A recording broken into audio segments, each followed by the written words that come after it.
Welcome back to the We Are Here podcast. I'm Paul. And I'm Tony. And today we are joined by Chuck Giacinto. Chuck is the pastor from Grace Community Church here in Streator, Illinois. He's a Streator native and a good friend of ours, and we had a great conversation about a lot of things today, but especially about the impact that the faith community and especially churches like Grace have on our community here in Streator.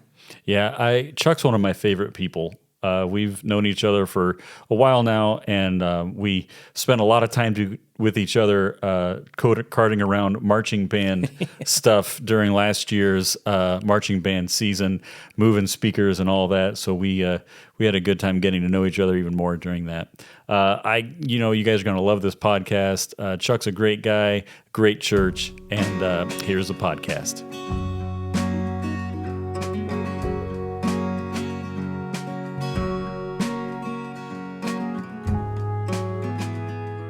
Welcome back to the We Are Here podcast. We're here today with Chuck Giacinto, the pastor of Grace Community Church in Streator, Illinois. Chuck, we're really glad to have you here with us today.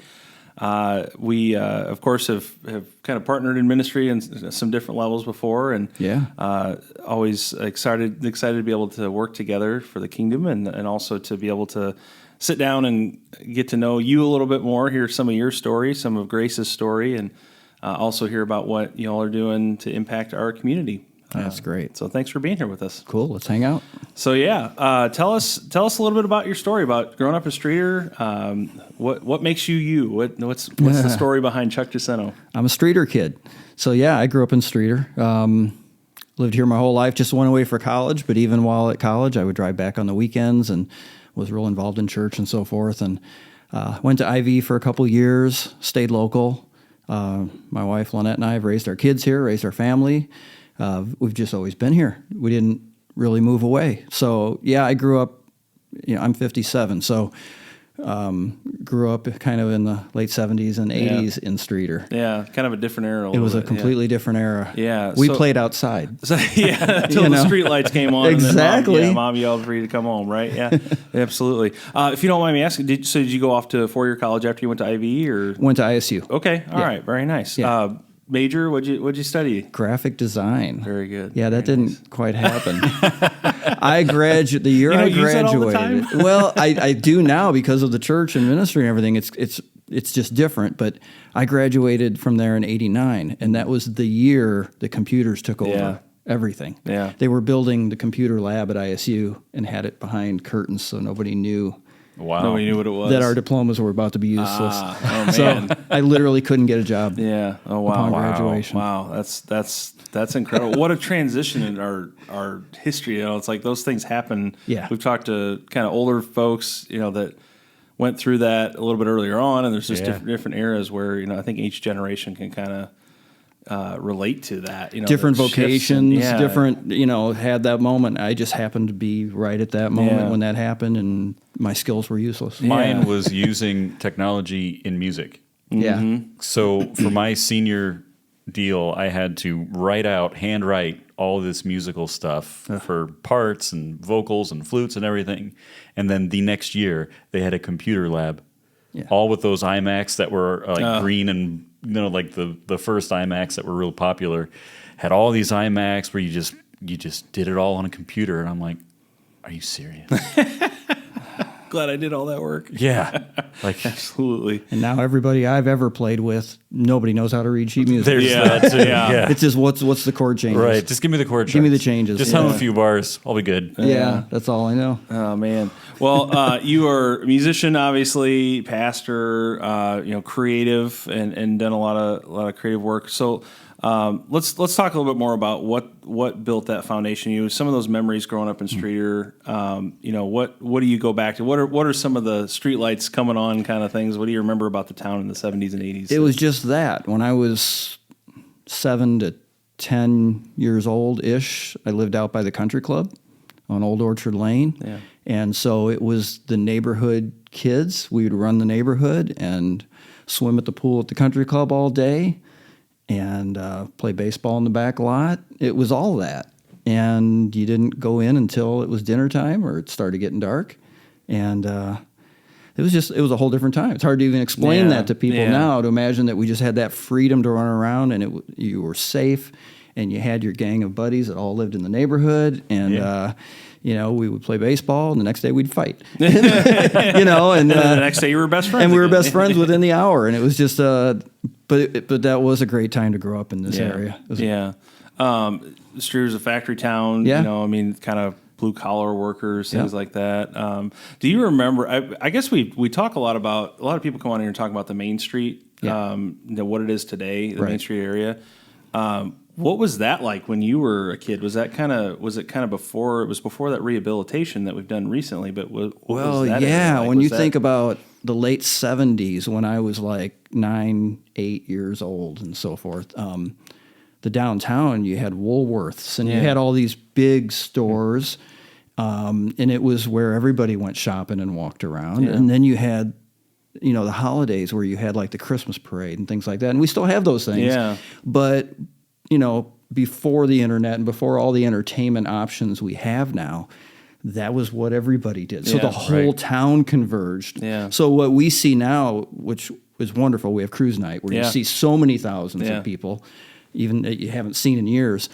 That's what everything was like then, because there was nothing else to do. Right. So everybody would just converge upon Main Street. Or that's the way I remember it. Music at the Clock, or is that what it's called? Music at the Clock? Yeah. That's right. Yeah. You guys have played for that, I think, a couple times at least. And so that's kind of another one of those almost connecting back to the past, like, hey, let's get a bunch of people in the downtown area and let's just do something fun, Yeah. Well, what are we going to do? Well, we're going to listen to music. Yeah, the whole Main Street culture idea is a little lost these days. But it's starting to come back. It is, thanks to the concerted efforts of people. Absolutely. It takes a lot of work to make that happen. Absolutely.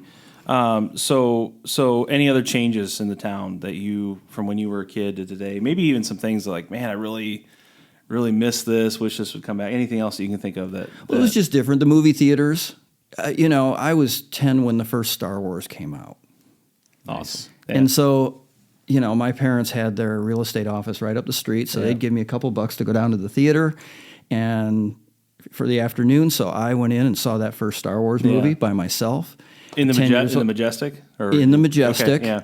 And then I hid in the bathroom and went back in and watched it again. And then As you should. And then I hid in the balcony. I think I can't tell you how many times I probably shouldn't be saying this. They're going to come after me now for this.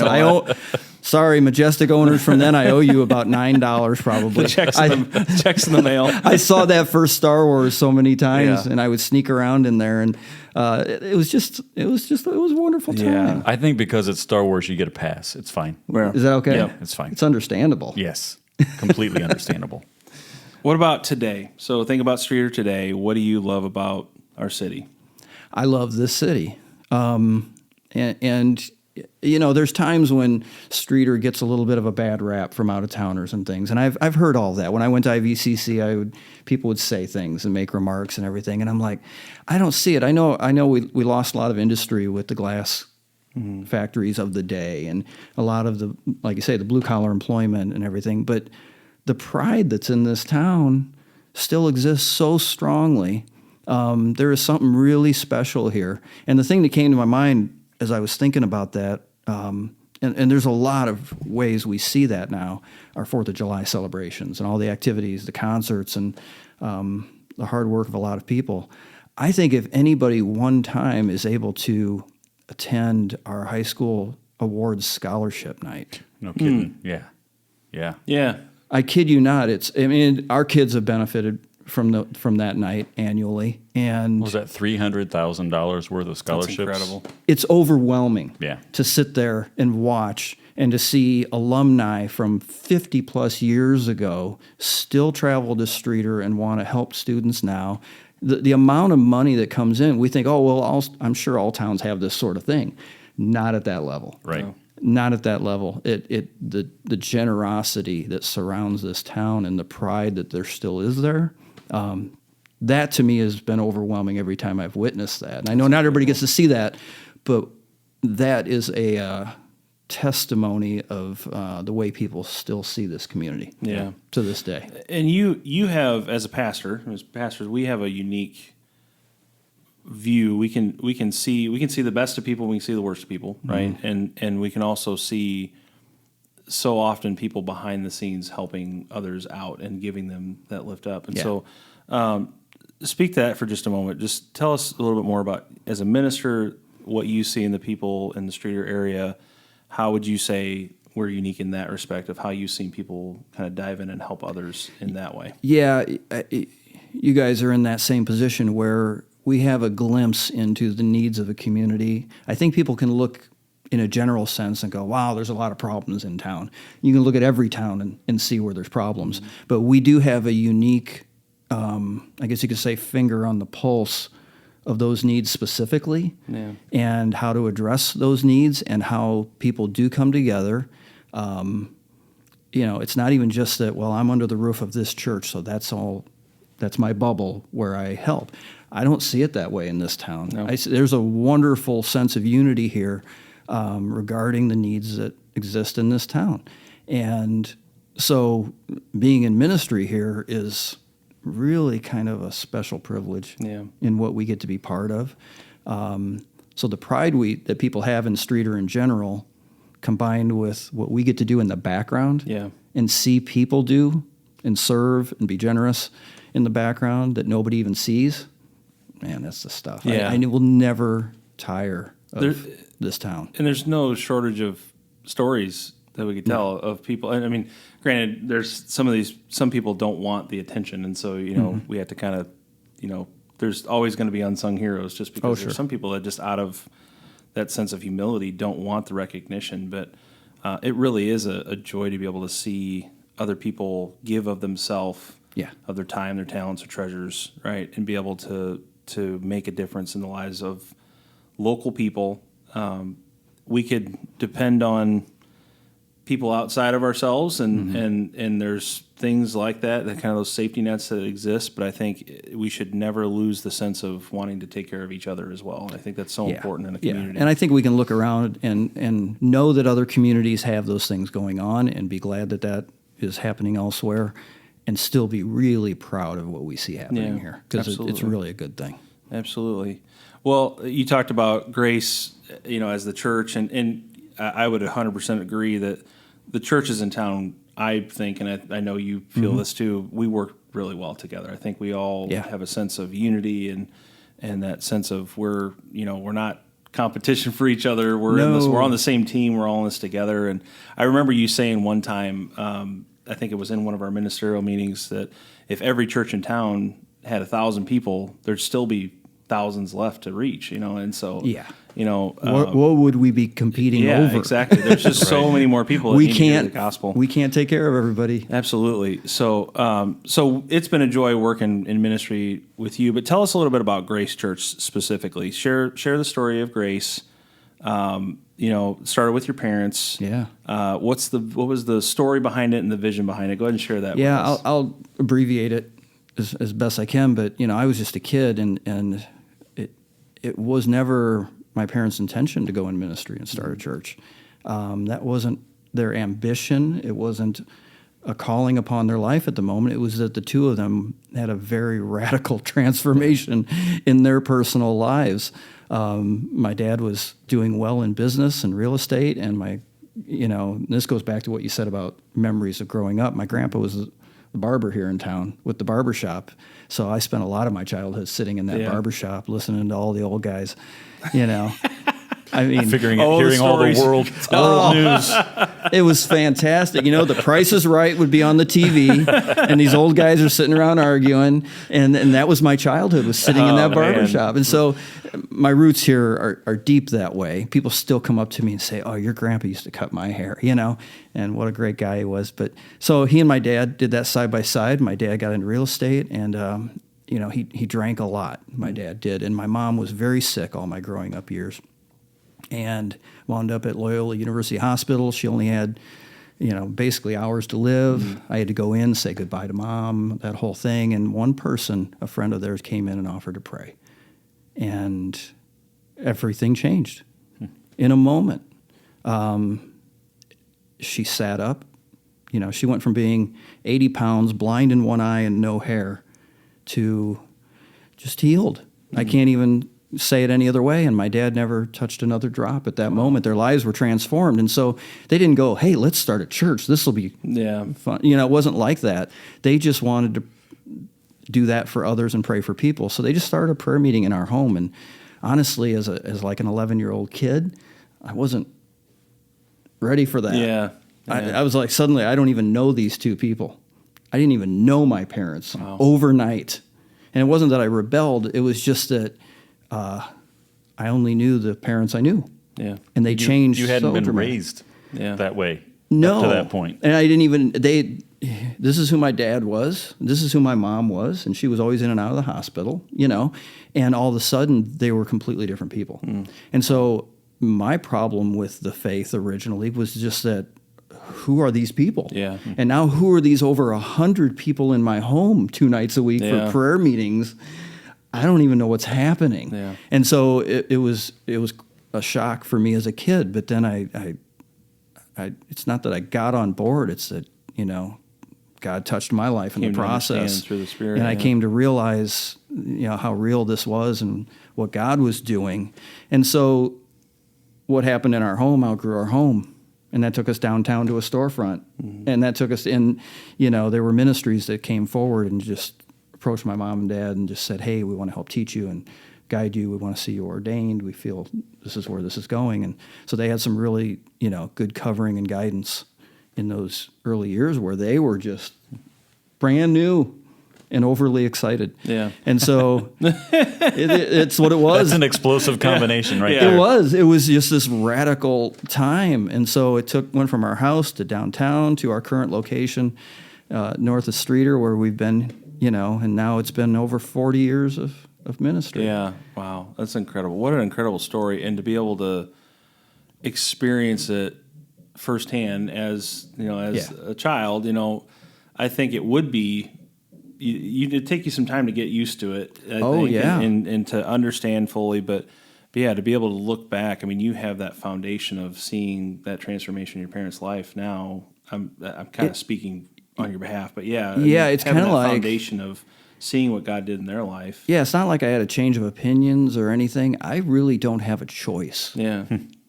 To believe or not believe. You saw it right before your eyes. When something happens directly in your life at a certain level, you kind of lose your choice in the matter. It is what it is. Yeah. And so that happened early for me. So how does that, just thinking about the church itself, how does that vision still kind of drive who you, and we'll get to kind of your story about how you got into ministry, but as a church, as a body, how does that drive the vision for Grace to be that, those people that have that firm foundation, speaking hope into the lives of other people? How is that prayer meeting still kind of playing out today in your church? If that makes sense. Yeah, it's partly just trying to maintain, because church generally looks different than it did 40 years ago.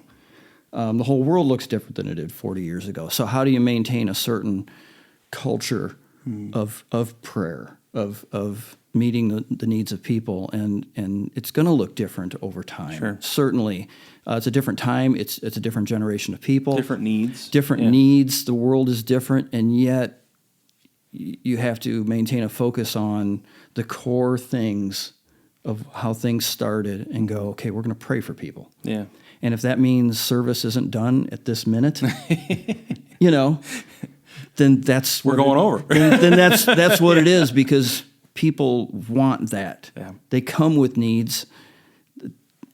We have to pray for people. That's who we are. That's how this whole thing started. And so maintaining what it was like originally, even though it's going to look very different, it's more people, it's different in 1,000 ways. It's maintaining worship and not worrying about time and praying for people, and just certain aspects of it that are still true today. Yeah. I was talking to my wife this morning actually about how church looks so different for different people all over the world. Sure. Right.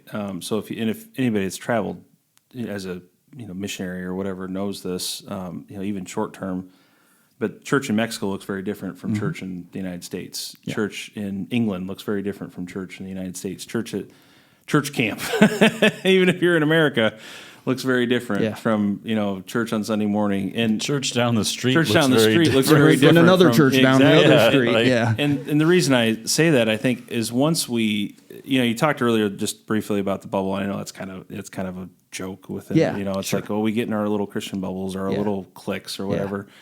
But I think once we realize that, okay, Christianity is so much bigger than myself Yeah. or my church, that there are completely Orthodox Christians down the street Yeah. worshiping the same God Yeah. in the same orthodoxy or whatever you want to say, the same doctrine or whatever, but in a completely different way. Yeah. It looks completely different Yeah. based on the traditions that they grew up in. And it's wonderful. it is. It's a beautiful thing. It just shows the diversity of the church. Yeah. That we are all very different from Yeah. each other, and yet we all serve the same purpose and the same God. Paul's letters to each of the Yeah. church communities, they all looked different. Yeah. Because they were slightly different cultures and different groups of people going through different experiences. Yeah. And so what they were doing in serving God looked a little different with each Yeah. other. Yeah. It's wonderful. Well, and so to bring that back to the purpose of this podcast is to build up our community, Yeah. right? I mean, granted, we are talking about church. We are pastors, by the way. Yeah.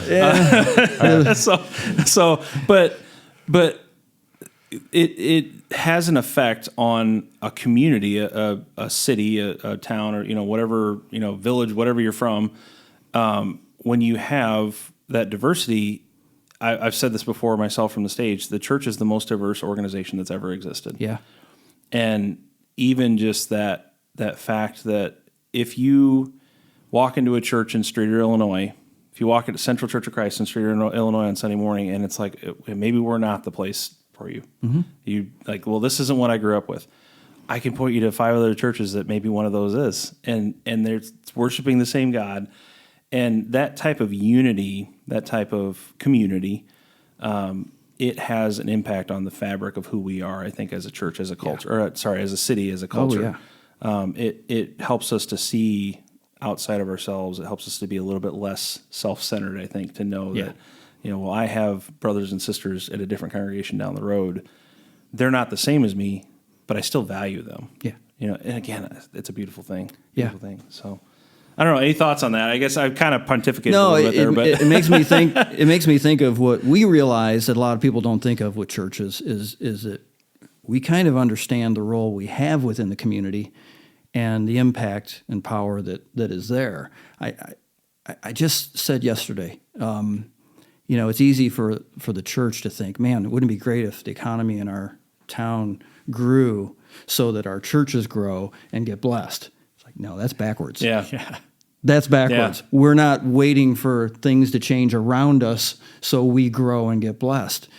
Our role is to be the ones that are attacking the poverty. To be the agents of change. And be the agents that change the economy, actually, so that everyone else gets blessed. Yeah. That's the role that we sit in. Absolutely. Absolutely. Yeah. And so anybody that sits outside of Christianity, if you're, I guess with that, realize that the purpose is not for us to do these things selfishly. Nah. It's to benefit the world. God loves the world, right? And so he sent Jesus, his son. If you're doing it selfishly, you won't be doing it for very long. Yeah, you're doing it wrong. Yeah, exactly. Yeah. So let's kind of focus on you now, a little bit more focused. How did you get into ministry? How did you end up following? I don't know if I should say it this way. How did you end up following in your dad's footsteps? Is that okay? As a pastor, the second generation pastor thing it's a whole thing, definitely. Now, obviously, I grew up with it because it happened in my home. And went with every stage along the way, and met my wife through that prayer meeting, and we've been together since high school. Awesome. And so then when I did go to college, of course, I wanted to come back and was part of leading worship and working with the youth group and just stayed involved the whole time. So, when graphic design didn't send me anywhere. Yeah. And it wasn't just the changing times, it was that God had something purposed in mind. Yeah. And those skills weren't going to be wasted, but they weren't going to be my primary thing. And so then I got into music and other avenues and earned a living with all of that, and but was always still involved in the church, and gradually just became a firmer footing with the church as things grew, and eventually, began. I was able to transition for my dad while he was still alive. Yeah. He wasn't well, but it was a real blessing to be able to make that transition rather than something happen overnight and then we're all scratching our heads and where does this all go now, or what happens? It was a blessing to have some transition there that he got to be here for. But stepping in for a founding pastor is a difficult thing, even though whether it's my dad or not, how that's going to be received, how everything goes forward. Different vision for different time, different personality. I knew immediately I would not try to be my dad or even be like him. It was going to be a different season for sure. So I actually spent time studying other second-generation pastors, sons that stepped in and transitioned in for their father. And I started following some of those guys and was really encouraged by what I saw, especially by those that were given the grace to find their voice and given the grace to the time to find their way and have their own vision. And it's a complicated thing, because in a case with like my parents or people that were pastoring the same church for many years, they become parents to people. Yeah, it's not just a minister congregant relationship. You become like parents. You become family. You become a mom and dad that some folks just don't have to get advice from and so forth. And I was like people's kids' brother. I was like their brother, not dad. And so that was a big part of that transition, and it does take time. You almost have to learn to lean into that role a little bit, and say it's like, okay, I'm not going to be your dad. I'm not going to be, spiritually speaking, a father figure. Yeah. And I think people need that too. They need spiritual brothers. They need both of it. They need both. So they need both, and that's where the people around you make the difference. Absolutely. They can be what Paul say. You had a lot of teachers, but not many fathers. And so there are people around me, for example, that can be who I can't. And so that's a pretty wonderful thing we do have. Well, and that brings the whole church together, working for the benefit of the church as well. And for one another. So, any other challenges? Well, remind me. So, what year did you start as pastor of the church? It's been a decade now. Okay. Yeah. Okay. Yeah. Yeah. I was already transitioning. So the church is about just over 30 years. 42 You're 40 years old. now. Yeah. But you're about 30 years in at that point. Yeah. Pretty well established as a congregation.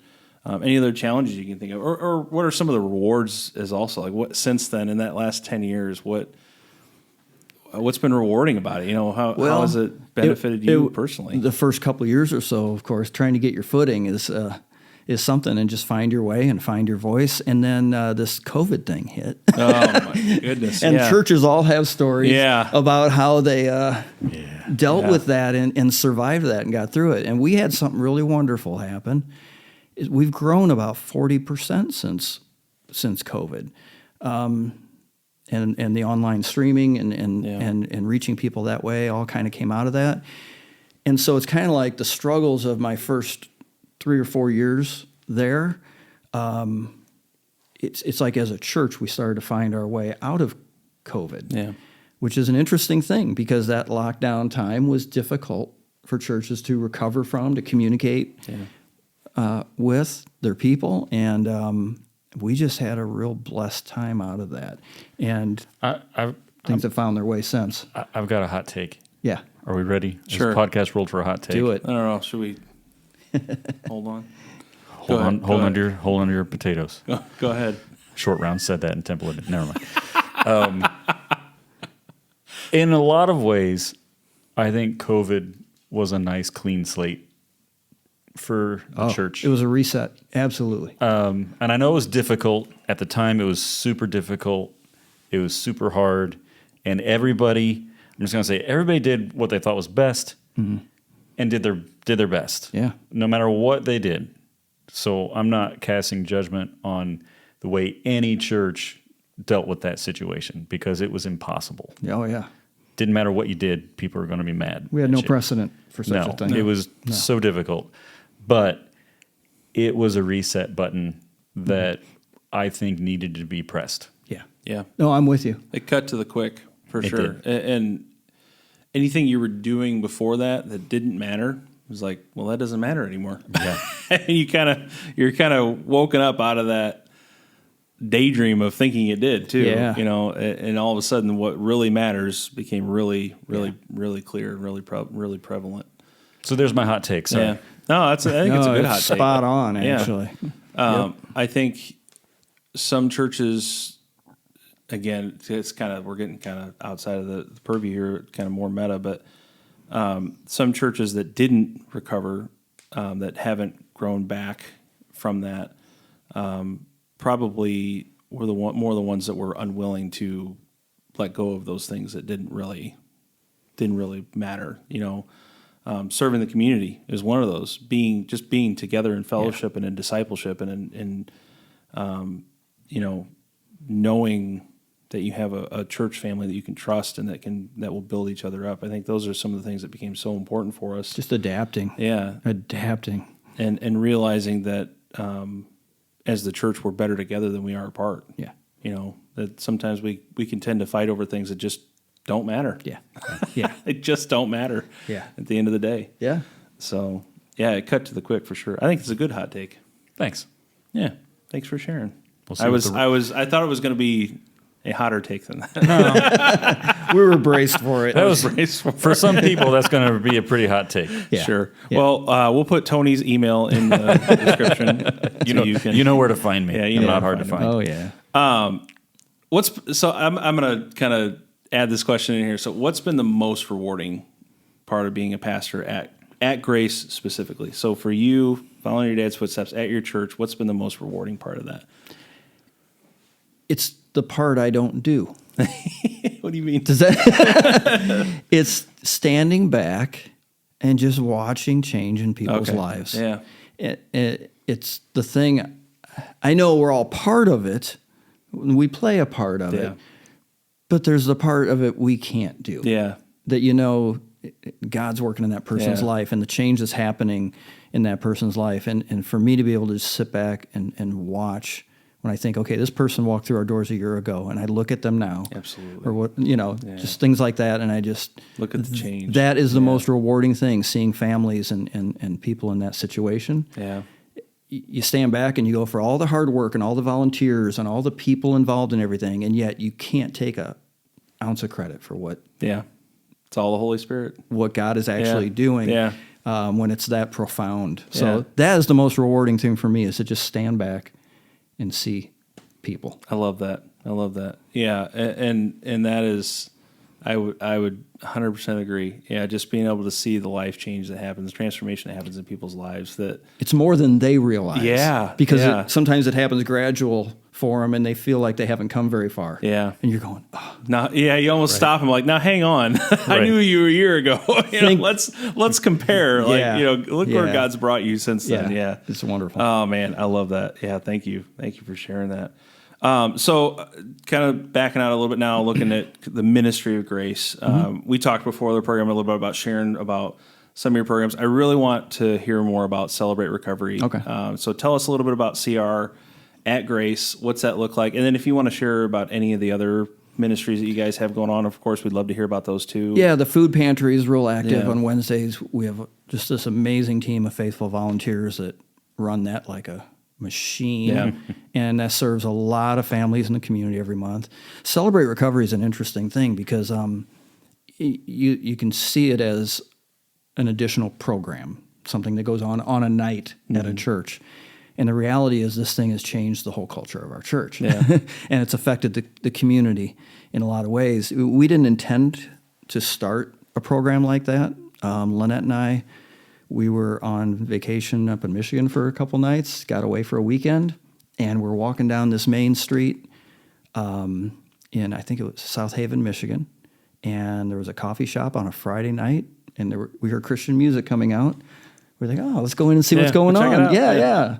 And we walk in, And we sit down and we realize we're in some sort of a meeting, right? Are we supposed to be here right Maybe now? we shouldn't be. And it was I don't know if we signed up online for this. it was a Celebrate Recovery meeting. Okay, and yeah. we had no idea. Wow. I didn't know anything. I'd heard about it. I knew there was a program at the time in Ottawa. I kind of was aware, but not really. And they start this meeting and I'm like, should we leave? Is this okay that we're here? Is this private? Yeah, exactly. Yeah. And it was almost like I became like I weighed 1,000 pounds. Like God was like, you're not moving, And as I'm sitting there and I'm listening to this play out and these people, all of a sudden I was like, oh, well, we have to do this. I just felt an instant call to do this. And I went back to Grace the next Sunday and we talked about it. And I said, I'm going to put this out there. I'm going to cast a vision for this program. I said, I don't even know what it is. It's not even my background. I'm not qualified. Yeah. But if you have any interest in this at all, come and talk to us. And we had a whole team come together and we thought, oh, we're going to help others. We spent the next 6 months going through the program ourselves. Mm-hmm. And when you think it's like going on a missions trip. You think you're there to help everybody else. Yeah. And then you wind up getting fed and changed completely. And so we spent 6 months before we went public with Celebrate Recovery, just letting it transform us and our leadership. And it changed our whole leadership team. And so when we did then start inviting people, suddenly we weren't just there to help others. We were in the trenches. We're in there with them. And I've sat back now and we're having our 8th anniversary coming up. And I've just watched this thing work like nothing I've ever seen. And it's easy, it's similar to it's a 12-step program, like many of the others that people are familiar with, AA and others who we hold high respect for. And I'm so glad for everything they do. It's still a 12-step program. We just infuse our faith into it, and Christian biblical principles into that 12-step recovery. And we've had so many people that would probably have never walked through our church's doors on a Sunday morning, come on a Monday night because of an issue in their life they want to work on. And they think they're just there for that issue. And then a year later, they're part of our church, and they get baptized, and there's all these changes that happen in their lives. I just think it's one of the most powerful things, and I know there's a stigma that it's everybody that goes there would probably be chemically, dealing with chemical substance abuse, things like that, drugs, alcohol. That only makes up about a third, maybe, of who attends Celebrate Recovery nationally. Yeah, and that's where I would even suggest if somebody is kind of like, well, I don't need that. Right. Because it's not just about chemical addictions. It's not just about, because it's hurts, hang-ups, and habits. And habits, right? So the habits part, that would be the addiction part. Yeah. But everybody has hurts. Oh, right. Everybody has hang-ups. I mean, we have people that come for anger issues and grief, from loss. And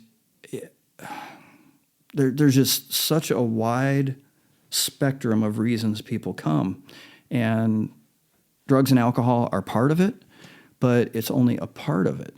And so, if you had some stuff happen as a child that is still dictating who you are today, and if you had things happen, a broken marriage, hurts, whatever it is, people come for all those reasons. And what's just astounding to me is the way one program just works for everybody in the room. I get it when you go to one that is focused on one thing, and we have nothing, like I say, nothing but respect for AA and the other ones. Everybody in that circle is there for one thing. Yeah. Here we have all these people in the room who do not have the same story and even the same reason for being there, and it just works. And so right now we'll have about 50 to 60 adults every Monday night. We have about 25 teenagers in a separate program. And then we just started Celebration Place, which is for the littles. Kids, yeah. So, but it's not just like a babysitting service. Yeah. We call it pre-covery. Yeah. Is the term they use. Yeah, I like that. So It's a structured program. We want the teens and the little ones who are in families that have issues going on to start learning, devices for their own lives and try to break some generational cycles in the process, So it takes a lot of people to pull off a Monday night at Grace, Yeah, how many, volunteer-wise, how many volunteers does it take for a week? Plus, we provide a whole meal, for everybody that attends. So I don't know. Music, there's all sorts of. There's probably 30 people involved just in running each of the sections, and then we have the small group time, which breaks off. Men and women have their own small open share groups, and I don't know, probably 30, 40 people without incredible. Thinking it through that it takes incredible. to do this. Probably more than that, I'd imagine. It probably is. Behind the scenes and all that stuff, there's 7 or 8 just in the kitchen or whatever, and but I can't imagine. I've told my wife, there are things I look back on and say, what if we never did this? Whether it's adoption, things that we've done in our lives that okay, what if we never did that? How different things would be.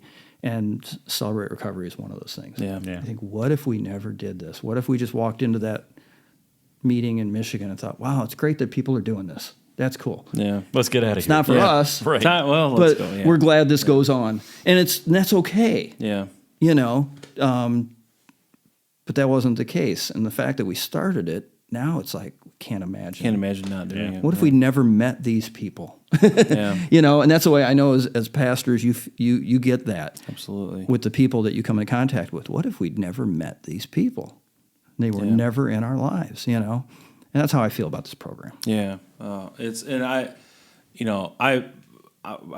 had CR at our church down in Havana. Okay. And I've been to one. It's been a while since I've been there just to come check it out when we first moved back. And it makes such a huge impact on people's lives. And like you said, it's not just about giving up an addiction. It's finding healing for the past. It's about, changing it could be as simple as your relationship with your spouse or your relationship with God or whatever it is that you're walking in there with. There's an answer. And like you said, everybody's sitting there with the same purpose of finding healing in a healthy way, in a proper way. Yeah. And we've seen people go back now and make amends over things from decades prior, from childhood. Yeah. That's miraculous. And imagine stuff. the weight of that coming off of you. And it just everything changes people and changes their life. The founder of the program used these words that I think are fantastic because it's not even just about the issues that people come with and everything. He called the program a leadership factory. Oh, wow. Yeah. That's something. Yeah. It raises up leaders. Absolutely. On a Monday night, I join the worship team for a couple songs, and that's it. I don't lead the groups. I don't do anything. As pastor, I get to just sit back and watch leaders raise up into their own abilities and calling, and I just get to help steward that and stay out of the way. It's how wonderful. I love it. So anything else that you want to share with people that are interested in CR, or maybe even people that think, well, this isn't, I don't know if this is really for me or. Yeah, I would just encourage somebody to attend a meeting once and see what it is. Partly, even if it's not for you, I think to see what's going on in your community, it's good to see other things that are going on. I think to realize it breaks down some stigma of what you might assume it is. We've had people come as a support for someone else, and then they wind up staying because it's like, you know what? This just kind of brought to the surface something that happened to me years ago that I just really haven't dealt with, or I think that's a really good thing to hit on. That you may go and you may be like, this isn't for me, but it may be for somebody you know. Yeah, it may be for somebody that that maybe you're the one that gets them connected. Might be able to refer somebody else to it, and it's not about attending our church. Yeah, that's a really important thing. Yeah, we say this every Monday night. Whoever's up there leading, one of the things we say is, "Hey, if you are part of a church family somewhere, right? We want you, as part of your recovery and your healing, get involved, support your pastors, serve where you are. If you don't have a church, you're welcome here.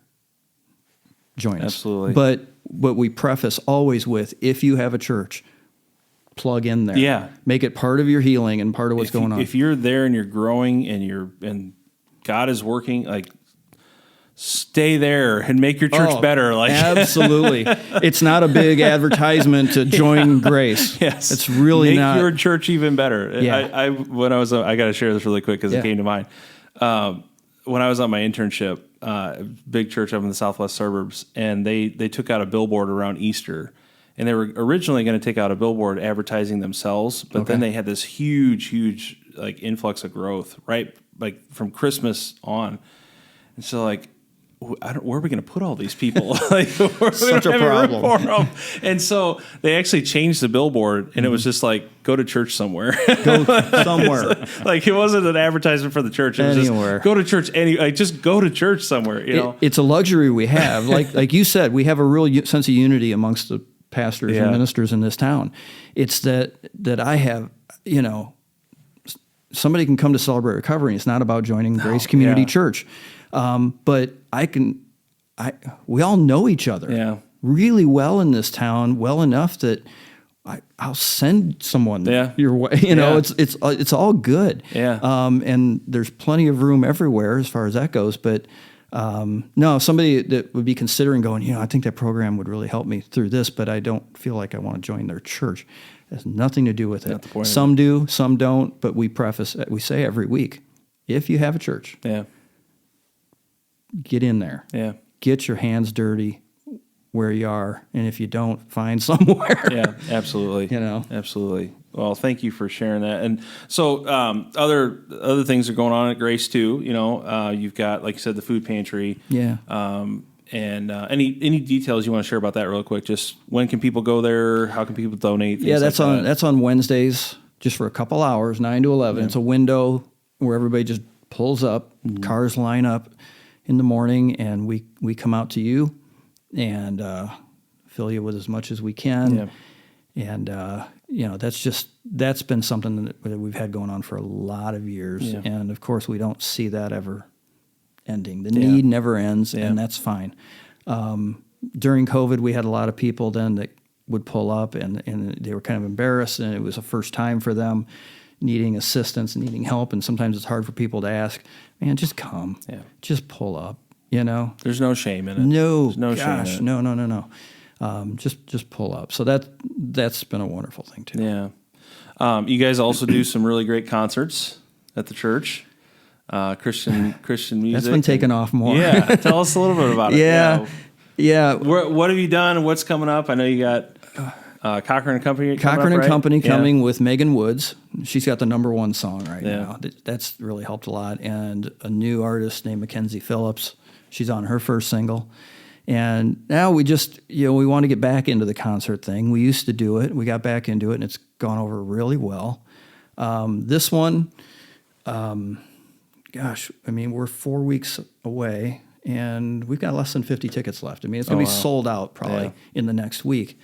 And we sold out the last one with Josh Baldwin and David Leonard. That was just a big worship night. Those guys write the songs that we all do, in our services. Yeah. Josh Baldwin's written a lot of the songs we all do, and know so well. And so what a treat to have those people, those artists, in our house for a few hours and to do the songs that we know and love. And so it's been a good thing. It creates a lot of pride in our church with our people to get involved and be part of the concerts. And 2/3 of the people that attend come from out of town.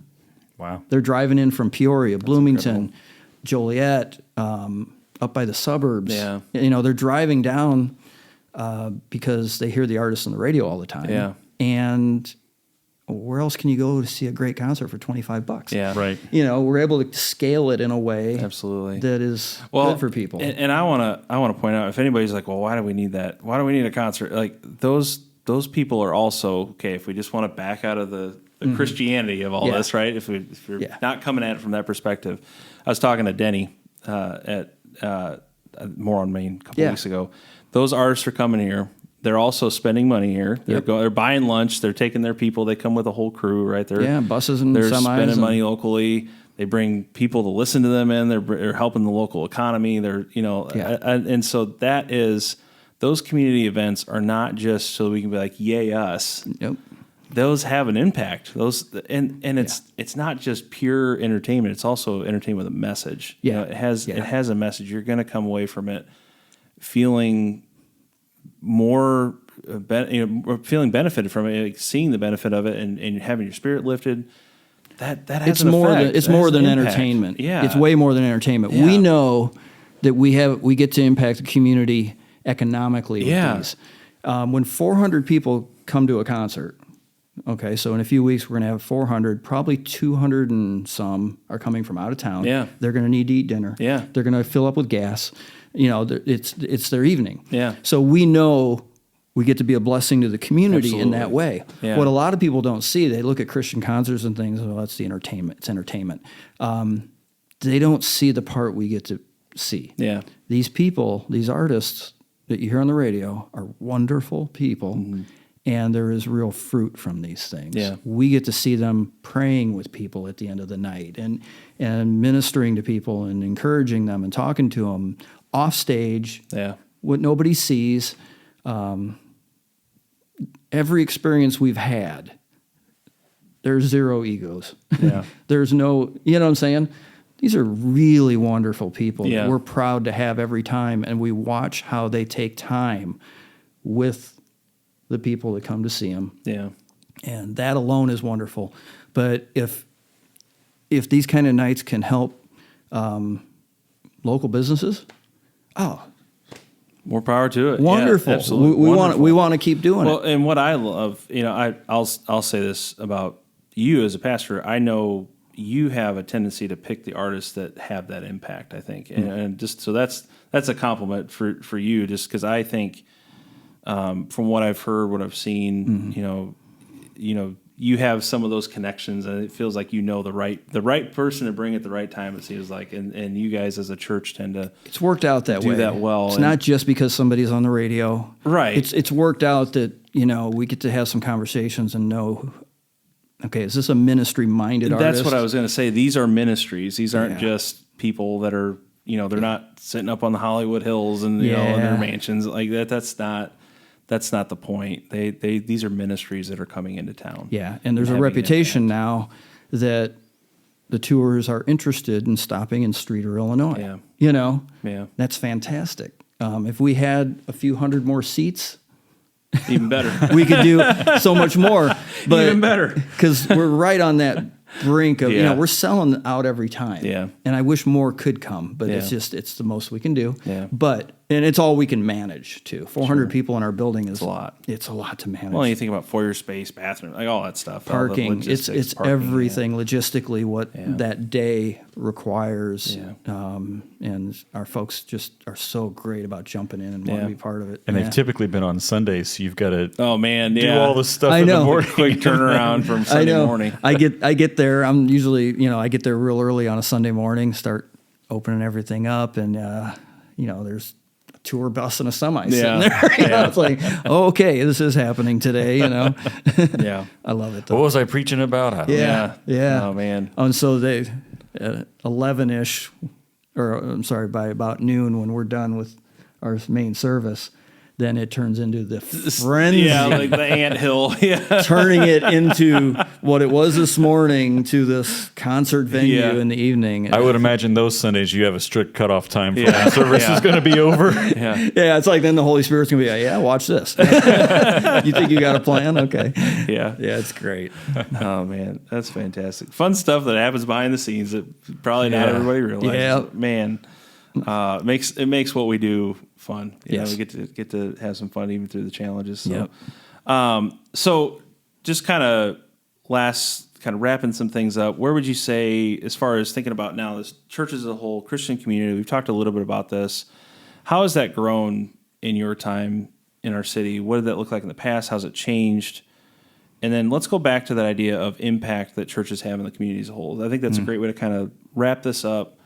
What is the benefit of the church? You talked earlier about churches blessing the community. What is the benefit of how we work together as churches on the community And how have you seen that kind of change, shift over the years, and maybe even hopefully improve?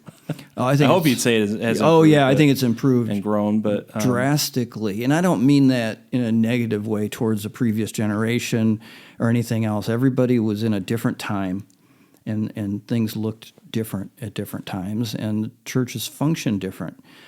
We just happen to be in an age now where we have different technical abilities to be doing what we're doing right now, to be able to sit around and do this and talk and fellowship. And they were different times. So we're actually in a really unique moment that we're able to, from Streator, Illinois, have church on a Sunday morning and also have people in other countries and different states joining us. Yeah.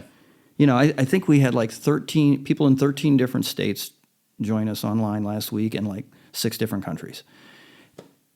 I still can't even put my finger on that. I can't wrap my head around the idea that there are all people outside that join a church in a cornfield in Streator, Illinois. You know, so when you mention our impact has expanded, you know. And so the idea that we're able to still serve our communities in the way that we do and do it together and in a sense of unity like I've not seen in my years, and complement each other. I think we do that as churches like I've not seen. I think there's a complementary thing that's going on there. And simultaneously being able to meet needs thousands of miles away and reach people that way too. It's a blessing we're poised for right now. But I guess to your question, really, we're in a better moment than ever to serve our communities, partly because we have Get Well Streator, and we have all these different things that are going on, different organizations, people on different paths to help others, and we're all aware of each other. Yeah. And so our awareness of the needs in our community is better than it's ever been. Yeah. Our understanding of the needs of others, not just food, shelter, clothing, but mental health and other things, our awareness and understanding is better than it's ever been. So we can really get more done than probably ever could have previously. You know? Yeah. So how do you hope that will continue to grow? If you kind of look toward the future now, what do you hope to see maybe in your lifetime, maybe even beyond our lifetime? What do you hope to see? Kind of dream a little bit. What would that look like? You know, dream a little bit. Yeah. I want to see more churches in Streator. Yeah. I do. I don't just want to see our churches filled. I don't want to just see Grace filled and doing what Grace does. We're doing what we're called to do. Mm-hmm. And we expect God to bless that and grow it in proportion to our ability to steward the people, you know, that we're handed. But I want to see more, not less churches, because I think, you know, in a time where people have actually called this a post-Christian era, I think that's when we're really going to see God move in a way that nobody's going to be able to put their finger on. Nobody's going to be able to take credit for. It's not even about the famous or well-known ministries or things like that. This is where the trenches are. Yeah. The local church that is just out there in the community, and the fact that our relationships are the way we are as Streator churches. I don't think every community has that. No. And the fact that we can complement each other and know each other's strengths and everything well enough to meet needs better. What we can't do where we are, a couple miles north of town, you are better positioned for. You know what I'm saying? Yeah. Vice versa, yeah. When you take all that into consideration, the church, not just Central, not just Grace, not just others, but the church, body of Christ, is better suited to truly minister to the community. So geographically and everything, where we're situated, what we have to offer, it's more like what you see at the beginning of the book of Acts, where they were just able to meet each other's needs and pool together like they did, you know, at the end of that second chapter. And we're actually doing that more and more without even realizing that's what's going on. Yeah. It's good. Oh, I think that's a great place to wrap that up, and just to say, let's do that more and more. Yeah. As the day approaches, let's do that more and more, and we can't afford to kind of stay in our bubbles anymore. No. We gotta be the body of Christ, the church, the big C church, however you want to say that. Yeah. The whole church all around the world. We have to work together in order to grow the kingdom. So so go to church somewhere. That's what we're saying, really. Chuck, thank you so much. Tell us where people can find you, Grace. Where can people connect with you guys online? Share us the address. Tell us. Is there a special way they can get connected with Celebrate Recovery? Yeah, that's a good one too. Yep. Okay, Celebrate Recovery. If you just Google Celebrate Recovery, you're going to come to a main site, and every Celebrate Recovery is listed there. So you can find one in your area if it's not ours at Grace and Streator. There's one in Pontiac. There's other communities, and sometimes people that attend one, they need more than one a week. They need to get to a meeting somewhere. So they'll drive to Joliet or they'll drive to Pontiac and attend other ones. So you can go to celebraterecovery.com to their main site. Always find a meeting someplace. For our church, with our main site, streetergrace.church. Okay. Yeah, we'll put links down. Yeah, and then any social media related, if you just put in Streator and Grace together, you'll find us.